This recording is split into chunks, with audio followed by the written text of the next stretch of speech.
Hey everybody, hopping on real quick. Just wanted to give everybody a quick update. Numbers are coming in, everybody's looking good, getting registered. A few things we want to touch base on though. We just have a few spots available. And a few days, really. We have, I think, a week left to get registered for Cincinnati. Yeah, that's right. So it's coming up quickly. Thank you to you guys that have registered. Couple points I do want to make. Some of you guys are going to be new.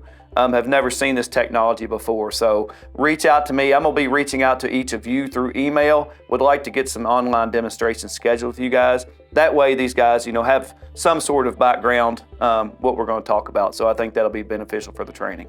Yes, that's really important because everything we're gonna cover is brand new and you need to have that background really before the training. Yep. The rest of the people have been here before, so they're all caught up. We need to get you caught up to where they are, so it's a full day of all new stuff. So, it's going to be fast-paced, and we don't want anybody to get left behind. That's right. So schedule that with Rob, and he'll get you caught up and get you going. Also, Orlando, we got to get people signed up for that.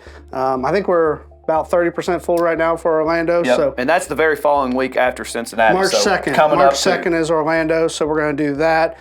Anybody local to Orlando, right after, we're going to have a customer appreciation. So if you're working on some projects with some customers, invite them in. They can come see all the new stuff and play around with the lights and everything. So great opportunity if you're working on some projects to even current or existing customers, new customers that you're working on some projects with, invite them in, have some drinks and appetizers, and get everybody caught up to speed on all. We'll be there to talk to those people too, to help sell a project for you guys, all of that. So that's kind of part of the support that we like to provide. Yeah, we're looking forward to that. So 2 events, Cincinnati, February 24th, Orlando, March 2nd. We'll see you there.